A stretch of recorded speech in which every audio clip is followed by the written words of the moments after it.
홍보도 사실 공부방은 아이들의 성적과 연결이 되기 때문에 학교 성적이 나와야 아무래도 이제 계속해서 보내실 테고, 많은 학습량을 하면 성적이 안 오르진 않지만 결과적으로는 퇴원율도 같이 높아집니다. 그러면 대표님께서 말씀해주신 것들 중에서 지금 이 시점에 그 과거를 돌아봤을 때 가장 중요했던 포인트가 있다면 그게 좀 궁금한데, 왜냐하면 저희 그 비슷한 고민을 가지고 계신 선생님들도 많으신 것 같거든요. 네. 그래서 그분들에게 좀 도움이 될 수 있는 조언 한마디 정도 해주실 수 있을까요? 홍보도 사실 공부방은 아이들의 성적과 연결이 되기 때문에 그냥 전단지만 붙인다고 해서 아이들이 와라라 이렇게 들어오는 게 아니고, 결과적으로는 이 선생님이 잘 가르친다, 관리를 잘 해준다 라는 입소문에서부터 시작을 하는 건데, 그 첫 번째 솔직히 성적이잖아요. 아무리 뭐 선생님이 잘 관리를 해줘도 성적이 다 하위권의 아이들이 있다면 그 공부방이나 학원은 사실 입소문이 나기는 어렵고 상위권 아이들이 많이 다닌다 라는 게 되게 중요한데, 그러려면은 제가 데리고 있는 아이들이 상위권을 많이 유지해야 되고 성적이 올라가는 게 보여야 되는데, 많은 학습량을 하면 오르긴 오릅니다.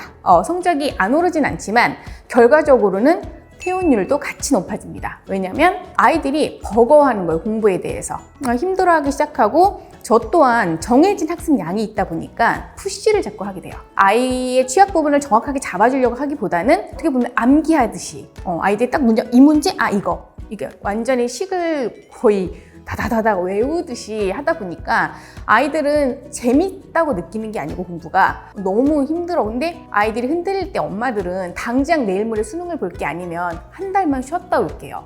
이렇게 또 하실 수 있잖아요. 또 아이들이랑 타협을 할 때 한 달만 쉬고 돌아오면 좋은데 아이가 버팅입니다. 한 번을 쉬었기 때문에 차라리 딴 데 갈게, 엄마. 약간 왜냐면 내가 거기를 가면 미래가 이렇게 그려지잖아요. 몇 권을 풀어야 되고 어떻게 공부를 해야 되고. 그러니까 내가 이 성적을 악착같이 유지해야겠다.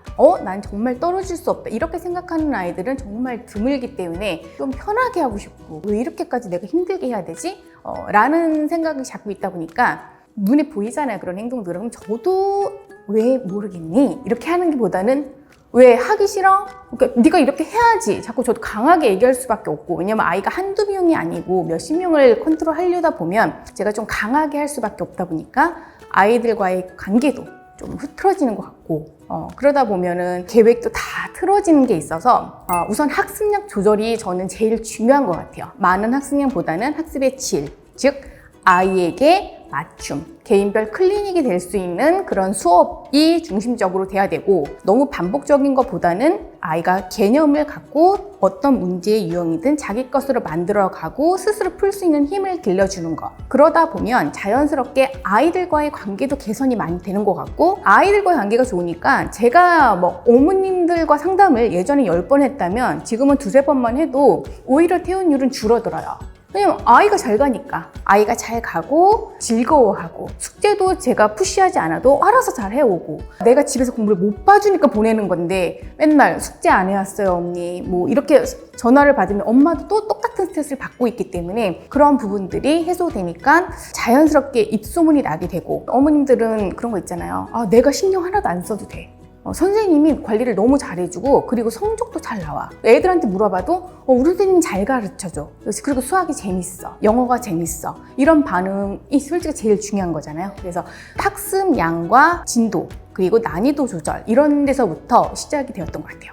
학생들이 또 수준이 또 다 다르잖아요. 네. 근데 또 같은 반에 모여 있을 수도 있고 학년이 같다 보면, 그래서 학생 수준별 수업은 어떻게 진행이 되는지, 학생별로 실력이 차이가 있을 때는 좀 어떻게 관리를 해야 되는지도 많이 물어보시더라고요. 중간에도 비슷한 얘기를 했던 것 같은데, 맞춤 클리닉이 굉장히 중요하다고 봐요. 그러니까 똑같은 80점대라고 해도 틀리는 유형의 문제가 같진 않아요.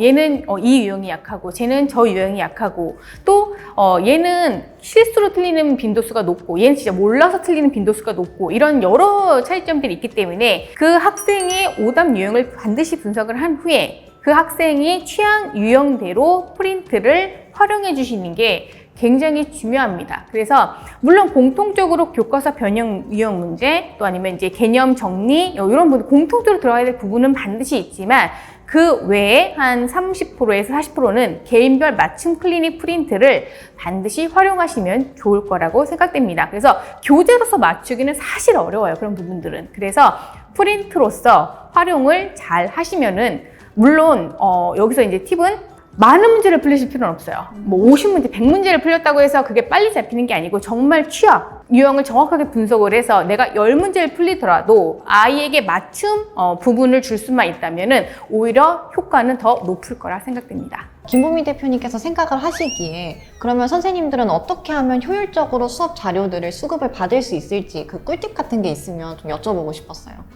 우선 많은 문제를 풀어보시라.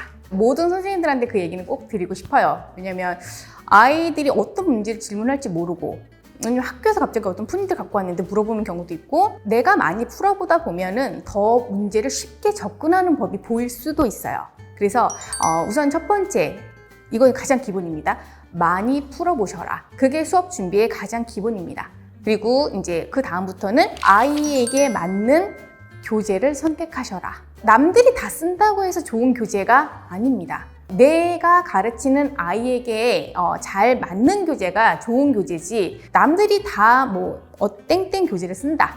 상위권 애들은 그걸 다 쓴다. 근데 상위권 아이들이 쓴다고 해서 그게 좋은 교재면 그 출판사 교재만 쓰면 이 세상 아이들이 다 공부를 잘해야 되는데 아니잖아요. 이건 상징적인 거기 때문에 어떤 교재도 어떻게 풀었느냐 그리고 내가 어떤 교재를 어떻게 활용했느냐 이 부분이 오히려 성적 향상과 또 아이가 공부에 대해서 느끼는 부분이 점점 내가 수학이 잘하네? 수학이 쉽네? 이렇게 느낄 수 있게끔 또 생각의 마인드도 변하거든요. 그러니까 공부는 성적이 무조건 잘 나오는 게 중요한 게 아니고 내가 수학이 쉬워진다, 영어가 재미있어진다 이렇게 느낄 때 오히려 아이들이 성적의 향상 속도도 빨라지거든요. 근데 다 똑같은 문제집을 주면서 풀었는데 쟤는 잘 풀어요. 쟤한테 맞는 거겠죠 그러면. 근데 얘는 거의 다 틀려요. 예를 들어서 뭐 한 문제 풀고 한 문제 또 막히고 한 문제 풀고 또 한 문제 막히고 그러면 재미가 없는 거예요. 쭉쭉 풀려야지만 이거 재밌구나. 이게 눈에 보여야 되는데 보이는 게 없어요. 그러면은 점점 싫어지고 선생님은 쟤는 금방 잘하는데 얘는 설명해줘도 맨날 틀려. 저희도 사람인지라 한두 번은 좋게 설명하지만 5, 6번은 좋게 설명이 안 될 수도 있거든요. 그러면은 얘는 선생님은 나만 미워해. 왜 나만 이렇게 짜증내지? 선생님이 나만 숙제를 왜 많이 내주지? 이렇게 반응을 할 수가 있기 때문에 물론 오해예요. 아이들이 선생님들은 모든 아이를 사랑하지만 그런 부분들이 다 쌓이면 여러 오해가 발생하는 거기 때문에 기본적으로 아이에게 맞춤 교재. 어떻게 애들을 다 일일이 그걸 맞춰줘? 모든 아이들이 교재를 다 다르게 하라는 게 아니고 큰 맥락을 잡으시라는 거예요. 상위권에서 극상위권 아이들이 풀 수 있는 거, 중상위권에서 중위권, 중위권에서 중하위권, 아니면 아예 하위권. 그러니까 내가 대략적으로 크게 세 분류로 나누겠다. 나는 좀 더 세세하게 네 분류로 나누겠다. 그러면 그 학년의 교재가 4권이 될 수 있는 거고 3권이 될 수 있는 거고 너무 이렇게 난이도를 쪼개지 않고 2권 정도로 공통 교재를 잡고 그 다음에 개개인별 프린트로 더 맞춤 클리닉을 해주겠다 이렇게 하셔도 되고 학습량 조절, 학습의 질 그리고 그 아이에게 맞춤 교재를 주면서 학습의 퀄리티도 높아져요. 그러면서 성적도 잡히고 아이의 수학적인 영어적인 자신감도 같이 높아지는 거기 때문에 이런 부분들이 선생님들께서 꼭 놓치지 말아야 될 부분이라 생각합니다.